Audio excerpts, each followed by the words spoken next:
திருக்குறள் அதிகாரம் 47 தெரிந்து செயல் வகை. குறள் 461. அழிவதூவும் ஆவதூவும் ஆகி வழிபயக்கும் ஊதியமும் சூழ்ந்து செயல். விளக்கம். ஒரு செயலை தொடங்குவதற்கு முன்னால் அச்செயலால் அழியக்கூடியது முதலீடு அல்லது இழப்பு எவ்வளவு, அச்செயலால் உருவாகக்கூடியது ஆக்கம் எவ்வளவு, இறுதியில் மிஞ்சக்கூடிய லாபம் ஊதியம் எவ்வளவு என்பதை நன்கு ஆராய்ந்தே அச்செயலைச் செய்ய வேண்டும். மகாபாரதம் உத்யோக பர்வம்.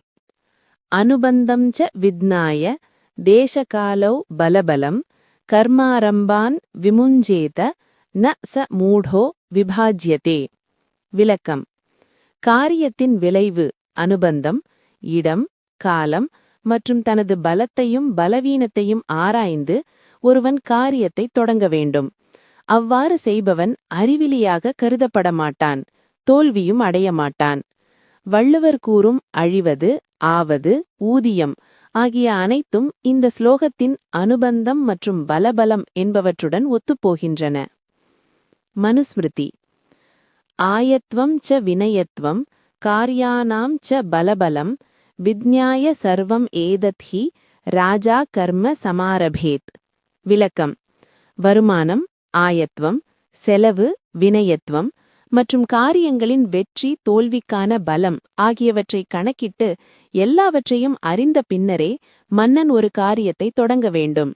ஒரு காரியத்தின் பொருளாதார மற்றும் தார்மீக லாப நஷ்டங்களை கணக்கிடுவதையே இது வலியுறுத்துகிறது. சனாதன தர்மத்துடன் இந்த குறள் எப்படி ஒத்துப்போகிறது? திருக்குறள் 461 உள்ள அழிவது, ஆவது, ஊதியம் என்ற தர்க்கம் சனாதன தர்மத்தின் அர்த்த சாஸ்திரம் மற்றும் கர்ம விபாகம் ஆகிய கொள்கைகளுடன் பின்வருமாறு இணைகிறது. அர்த்த சிந்தனை. Economic wisdom. சனாதன தர்மத்தின் 4 புருஷார்த்தங்களில் அர்த்தம் என்ற பொருள் முக்கியமானது. அழிவது என்பது ஒரு காரியத்திற்காக நாம் செலவிடும் உழைப்பு, காலம் மற்றும் பொருள். ஆவது என்பது அதன் மூலம் நாம் அடையும் வளர்ச்சி. ஊதியம் என்பது இறுதியில் நிலைத்து நிற்கும் நன்மை. இவற்றை ஆராயாமல் செயல்படுவது தர்மத்திற்கு புறம்பான அவிவேகம் ஆகும். அனுபந்த சதுஷ்டயம். எந்த ஒரு சாஸ்திரத்தையும் தொடங்கும் முன் 4 விஷயங்கள் அதிகாரி, விஷயம், சம்பந்தம், பிரயோஜனம் பார்க்கப்படும். இதில் பிரயோஜனம் என்பது வழிபயக்கும் ஊதியமாகும். பயனில்லாத செயலை ஒரு அறிவுடையவன் செய்யக்கூடாது என்பது சனாதன விதி. நிதானம், டெலிபரேஷன். சகசா விததீத ந கிரியாம் என்பது ஒரு புகழ்பெற்ற சமஸ்கிருத நீதி. அழிவையும் ஆக்கத்தையும் சீர்தூக்கி பார்ப்பதே இந்த நிதானமாகும். இது ரஜோகுண வேகத்தை அடக்கி சத்வகுண விவேகத்துடன் செயல்பட உதவுகிறது. குறள் 462. தெரிந்த இனத்தொடு தேர்ந்து எண்ணிச் செய்வார்க்கு அரும்பொருள் யாதொன்றும் இல். விளக்கம். தகுதியுடையவர்கள் என்று ஆராய்ந்து தேர்ந்தெடுக்கப்பட்ட சுற்றத்துடனும் அமைச்சர்களுடனும் அறிவுடைய பெரியோர்களுடனும் ஆலோசித்து ஒரு காரியத்தை செய்பவர்களுக்கு அடைவதற்கு அரிய காரியம் அல்லது பொருள் என்று உலகத்தில் எதுவுமே இல்லை. மகாபாரதம் சாந்தி பர்வம்.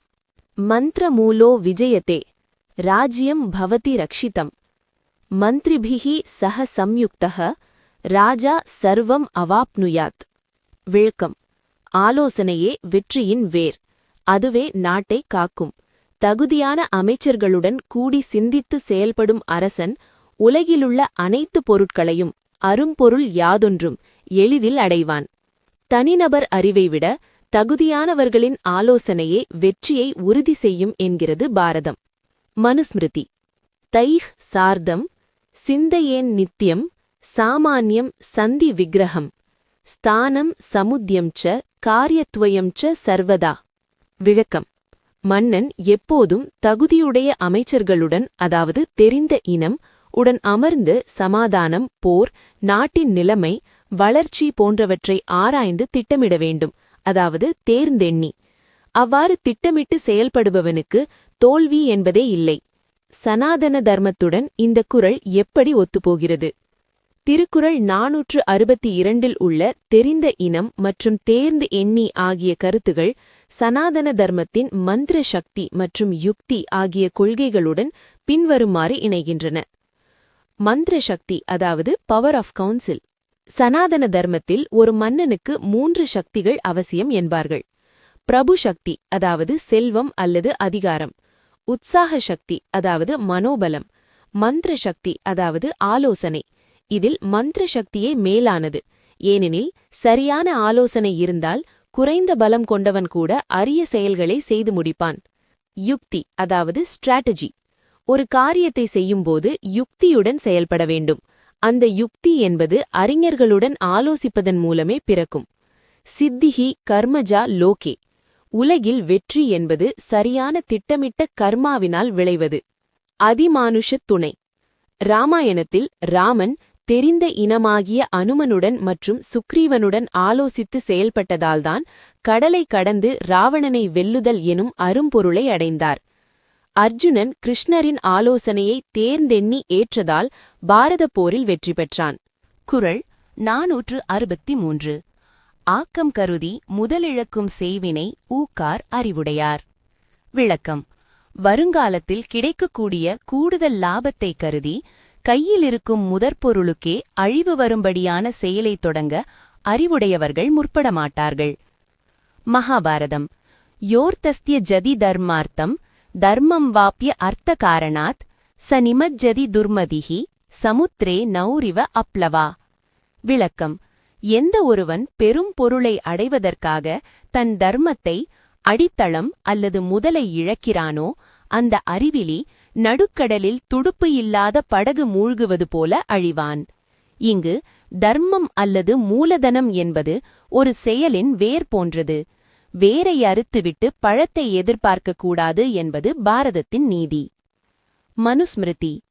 பரிணாமம் ச விஜ்ஞாய ததாத்வேச்ச பலப்பலம் ஆயத்யம் ச வினயத்வம் ச ந காரியம் அஹிதம் பவேத். விளக்கம். ஒரு செயலின் உடனடி பயன் மற்றும் எதிர்கால விளைவுகளை ஆராய வேண்டும்.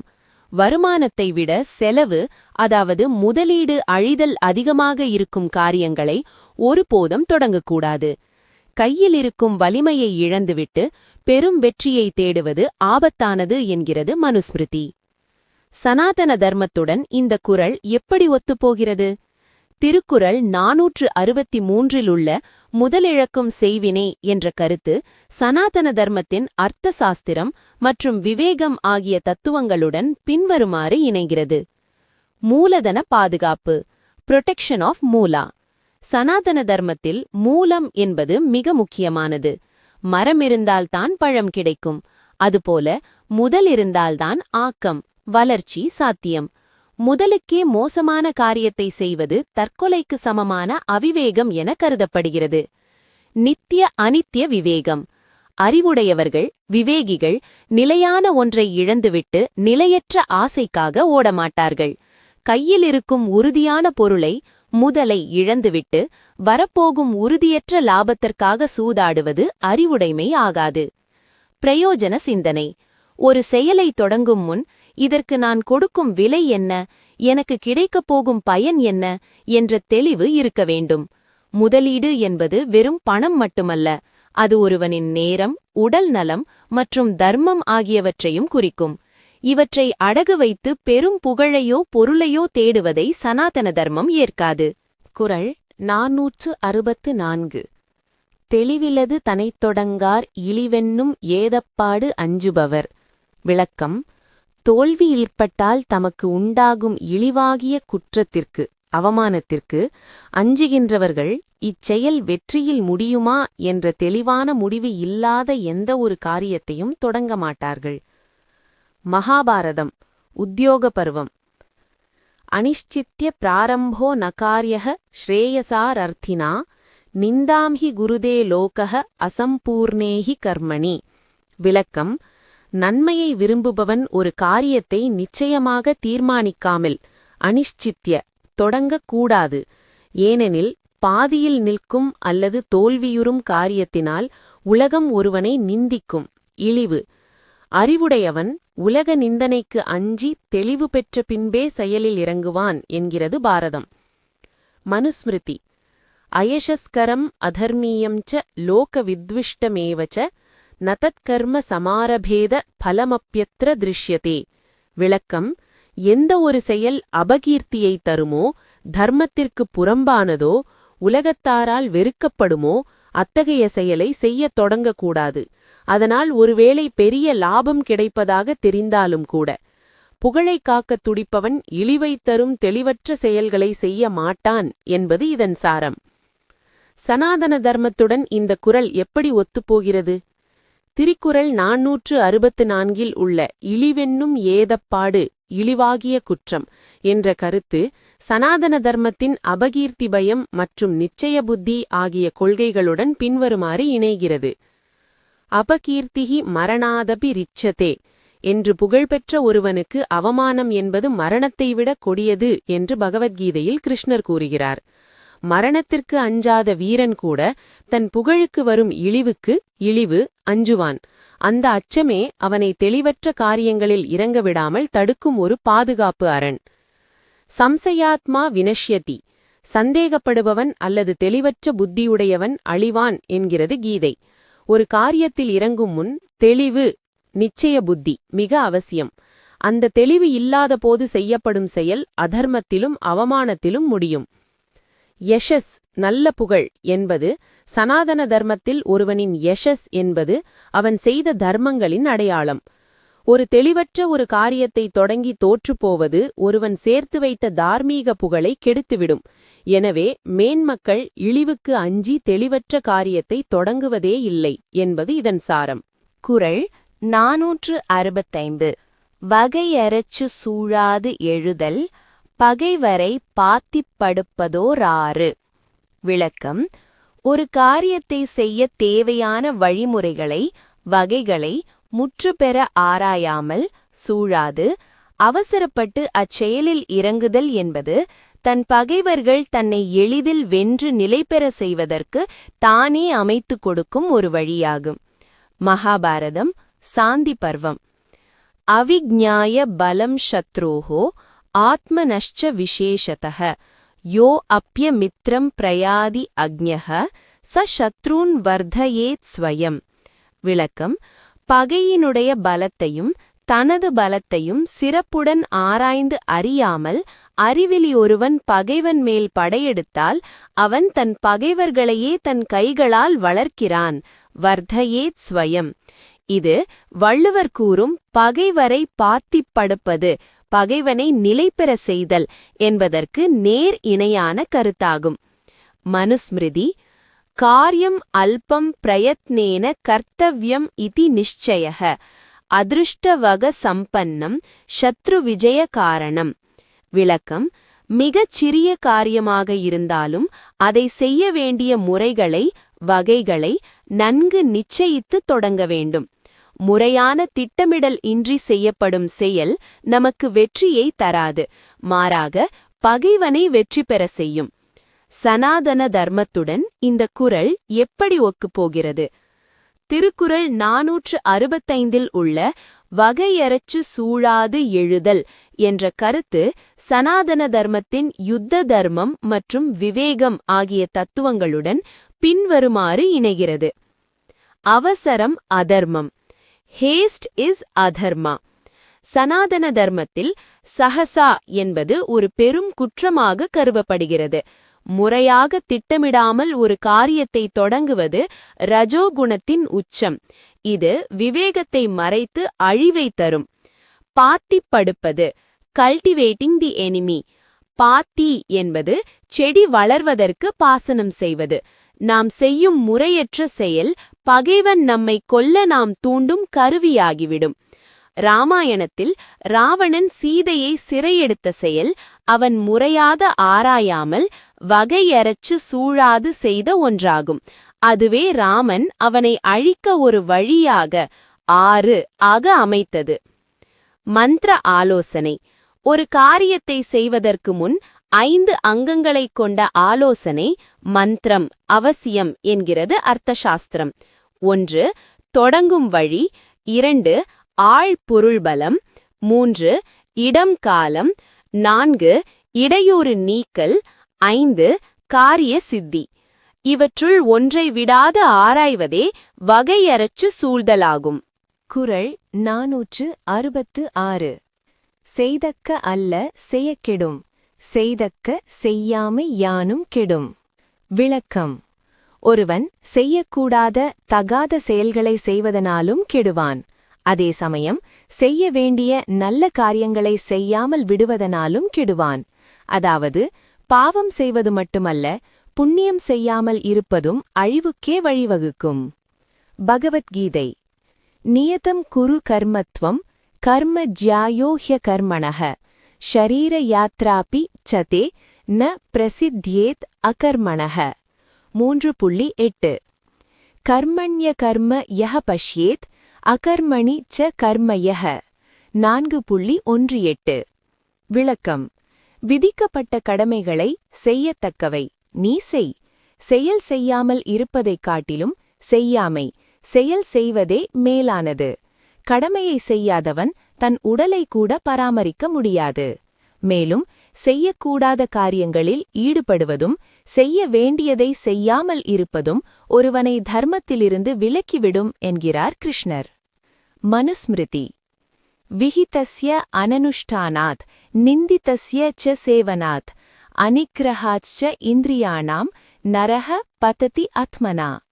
விளக்கம்: விதிக்கப்பட்ட நற்செயல்களை செய்யாமல் இருப்பதனாலும், விஹிதஸ்ய அனனுஷ்டானாத் நிந்திக்கப்பட்ட தீய செயல்களை செய்வதனாலும், நிந்திதஸ்ய ச சேவனாத் புலன்களை அடக்காமல் இருப்பதனாலும் மனிதன் வீழ்ச்சியடைகிறான். இது வள்ளுவரின் குறளுக்கு மிக நெருக்கமான ஸ்லோகமாகும். சனாதன தர்மத்துடன் இந்த குறள் எப்படி ஒத்துப்போகிறது? திருக்குறள் 466 செய்தக்க மற்றும் செய்தக்க அல்ல என்ற கருத்துக்கள் சனாதன தர்மத்தின் கர்ம சித்தாந்தம் மற்றும் தர்மம் அதர்மம் ஆகிய தத்துவங்களுடன் பின்வரும்வாறு இணைகின்றன. விதி மற்றும் நிஷேதம். வேதங்கள் செயல்களை 2 வகையாக பிரிக்கின்றன. விதி செய்ய வேண்டியவை டூஸ் மற்றும் நிஷேதம் தவிர்க்க வேண்டியவை டோன்ட்ஸ். விதியை செய்யாமல் இருப்பது பிரத்யவாய தோஷம் தரும்.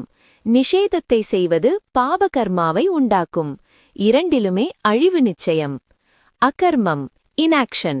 சனாதன தர்மத்தில் சோம்பேறித்தனம் அல்லது கடமையை செய்யாமல் இருப்பது என்பது ஒரு வகையான தாமச குணமாக கருதப்படுகிறது. எனக்கு தீய எண்ணம் இல்லை, நான் யாருக்கும் தீங்கு செய்யவில்லை என்று கூறிக்கொண்டு தன் கடமையிலிருந்து தவறுபவனும் தண்டனைக்கு உரியவனே. அதிகார தர்மம். ஒரு தந்தையாக, மகனாக, அரசனாக அந்தந்த நிலைக்கு தக்க செய்யத்தக்க காரியங்கள் உண்டு. உதாரணமாக, அர்ஜுனன் போர்க்களத்தில் போர் புரிவது அவனது செய்யத்தக்க காரியம். அதை அவன் செய்ய மறுப்பது செய்யாமை, அவனுக்கு இழிவையும் அழிவையும் தரும் என்று கிருஷ்ணர் எச்சரித்தார். குறள் 467. எண்ணித் துணிக கருமம் துணிந்த பின் எண்ணுவம் என்பது இழுக்கு. விளக்கம்: எந்த ஒரு காரியத்தையும் தொடங்கும் முன்பே அதன் சாதக பாதகங்களை நன்கு சிந்தித்து அதன் பின் முடிவெடுத்து செயலில் இறங்க வேண்டும். செயலை தொடங்கிய பிறகு இதைச் செய்திருக்கலாமா வேண்டாமா என்று தயங்குவது அறிவுடையவர்களுக்கு பெரும் அவமானமாகும்.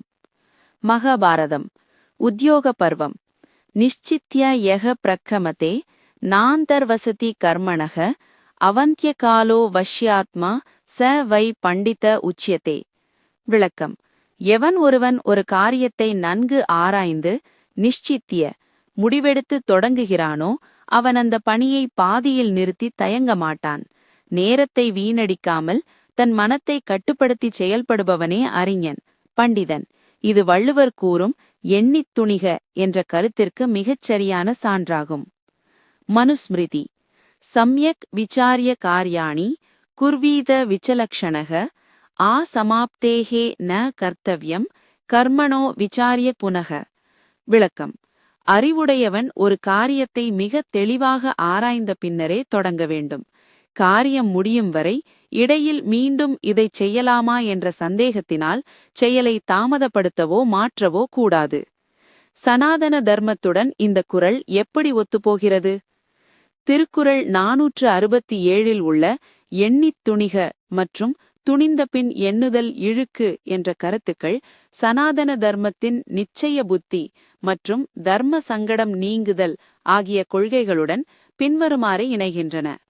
நிச்சயாத்மிகா புத்தி, டிசைசிவ் இன்டெலெக்ட்.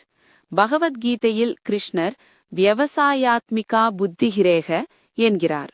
ஒரு செயலை தொடங்கும் முன் பலவாறு சிந்திக்கலாம், ஆனால் முடிவெடுத்த பின் புத்தி ஒருமுகப்பட வேண்டும். பாதியில் ஏற்படும் சந்தேகம் மனதை சிதறடித்து தோல்வியை தரும். துணிந்த பின் எண்ணுதல், டவுட். சனாதன தர்மத்தில் சம்சயம் என்ற சந்தேகம் ஒரு பெரும் தடையாக கருதப்படுகிறது. போர்க்களத்தில் அர்ஜுனன் துணிந்த பிறகு தயங்கியபோது அந்த தயக்கம் ஒரு வீரனுக்கு இழுக்கு என்று கிருஷ்ணர் கடிந்து கொண்டார். அங்கே கீதை உபதேசிக்கப்பட்டதே எண்ணித் துணிவதற்காகத்தான். யக்ஞ பாவம், சாக்ரிஃபிஷியல் ஸ்பிரிட். ஒரு யாகத்தை தொடங்கும் முன் அனைத்து விதிகளையும் ஆராய்வார்கள். ஆனால் சங்கல்பம் செய்து தொடங்கிய பிறகு அதை நிறுக்கக்கூடாது. அதுபோலவே லௌகீக செயல்களையும் ஒரு தவமாகவே கருதி முழுமையான திட்டமிடலுக்குப் பின் எண்ணி தளராத உறுதியுடன் துணிக செய்ய வேண்டும். குறள் 468. ஆற்றின் வருந்தா வருத்தம் பலர் நின்று போற்றினும் பொத்துப்படும். விளக்கம்: தக்க வழிமுறையோடு செய்யப்படாத ஒரு முயற்சி, வருத்தம், பலபேர் திரண்டு நின்று அந்த முயற்சியை பாதுகாத்தாலும் போற்றினும் இடையில் ஏதோ ஒரு குறை ஏற்பட்டு நிச்சயம் தோல்வியடையும். பொத்துப்படுதல் என்றால் ஓட்டை விழுதல் அல்லது சிதைந்து போதல் என்ற பொருள். மகாபாரதம், சாந்தி பர்வம். அனூபாயேன யோ அர்த்தானாம் ஈஹதே சம்பிரசாதனம் வினஷ்யந்தி அனயாத் தஸ்ய கார்யாணி ந சம்சயः. விளக்கம்: சரியான உபாயமில்லாமல் ஒருவன் ஒரு காரியத்தை நிறைவேற்ற முயன்றால் அவனது காரியங்கள் முறையற்ற தன்மையால் நிச்சயம் அழிந்து போகும். இதில் சந்தேகமே இல்லை. பலமான துணை இருந்தாலும் அடிப்படை வழிமுறை தவறாக இருந்தால் வீழ்ச்சி உறுதி என்பது பாரதத்தின் நீதி. மனுஸ்மிருதி. உபாயைஹி சாதயேத் அர்த்தான் ந யுத்தேன கதாச்சன அத்ருவஹ ஹி ஜயஹ யுத்தே தஸ்மாத் யுத்தம் விவர்ஜயேத். விளக்கம்: சரியான உபாயங்களின், அதாவது ஆற்றின் மூலமே ஒரு காரியத்தை சாதிக்க வேண்டும். வெறும் ஆள்பலத்தை மட்டும் நம்பி செயல்படுவது, போர் புரிவது நிலையற்றது. முறையான திட்டமிடல் இல்லாதபோது வெற்றி என்பது ஒருபோதும் நிலைக்காது. சனாதன தர்மத்துடன் இந்த குறள் எப்படி ஒத்துப்போகிறது? திருக்குறள் 468 உள்ள ஆற்றின் வருந்தா மற்றும் பொத்துப்படும் என்ற கருத்துகள் சனாதன தர்மத்தின் யுக்தி மற்றும் தர்ம மார்க்கம் ஆகிய தத்துவங்களுடன் பின்வருமாறு இணைகின்றன. யுக்தி, கரெக்ட் மெத்தடாலஜி.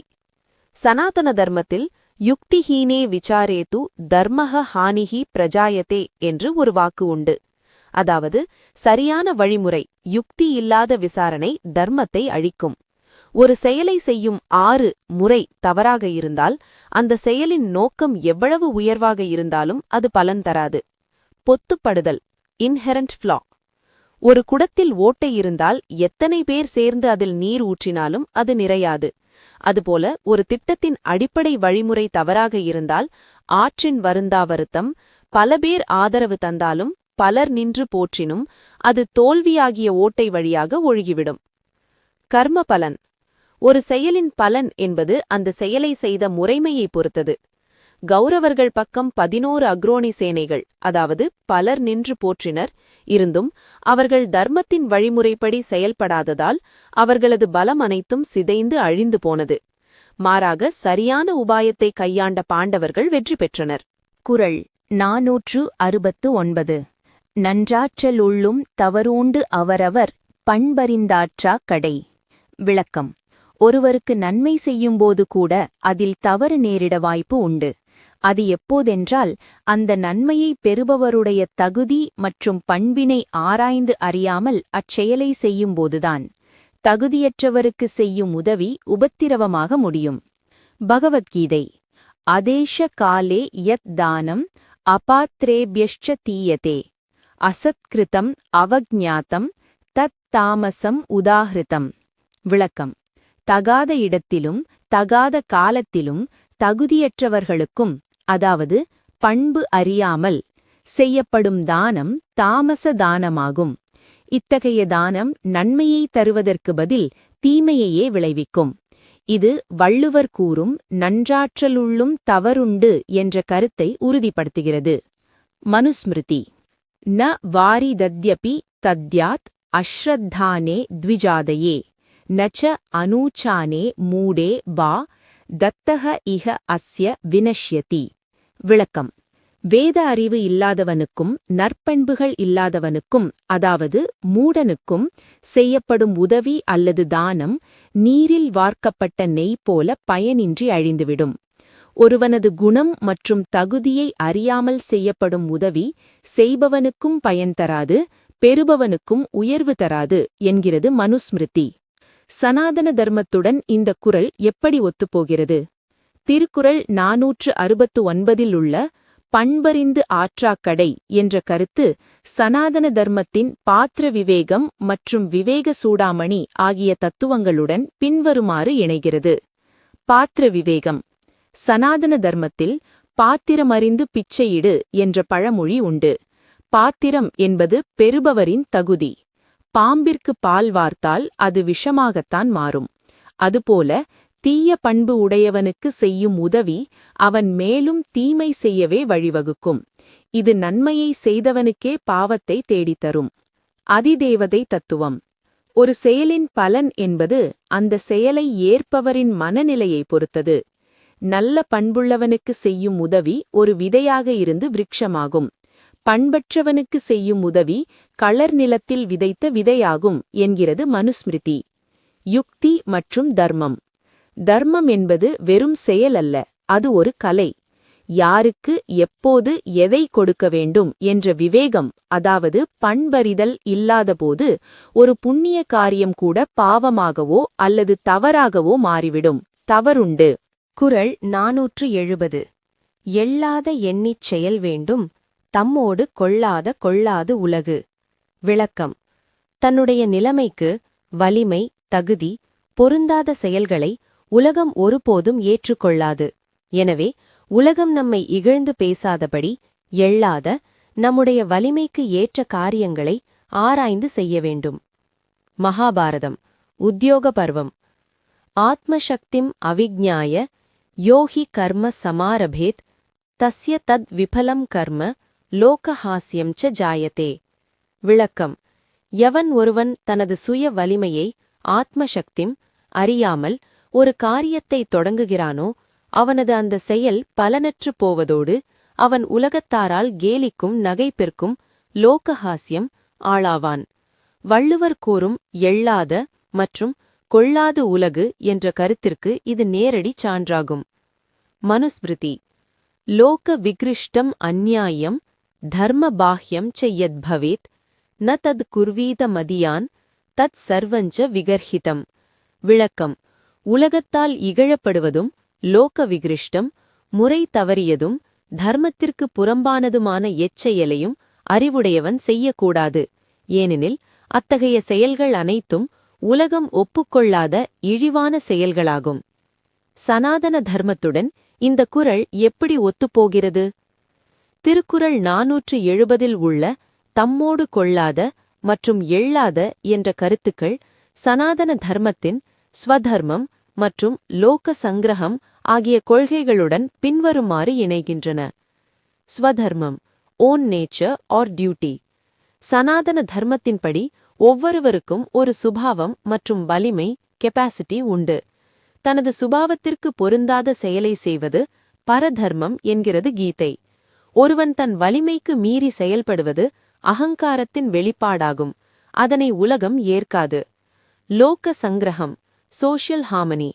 நாம் செய்யும் செயல் சமூகத்தோடு, அதாவது உலகத்தோடு ஒன்றிப் போக வேண்டும். லோக வித்விஷ்டம் ந கர்த்தவ்யம், அதாவது உலகம் எதை வெறுக்கிறதோ அதை செய்யாதே என்பது சனாதன விதி. உலகம் நம்மை எள்ளி நகையாடினால் அந்த செயலால் எந்த பயனும் ஏற்படாது. அதிமானுஷச் செயல்கள். ஒருவன் தன் தகுதிக்கு மீறிய பதவியை விரும்புவதும் வலிமைக்கு மீறிய பகையை தேடுவதும் இறுதியில் அவனை தோல்வியிலும் இகழ்ச்சியிலும் தள்ளும். எனவே யதாசக்தி வலிமைக்கு ஏற்றவாறு செயல்படுவதே அறிவுடைமை.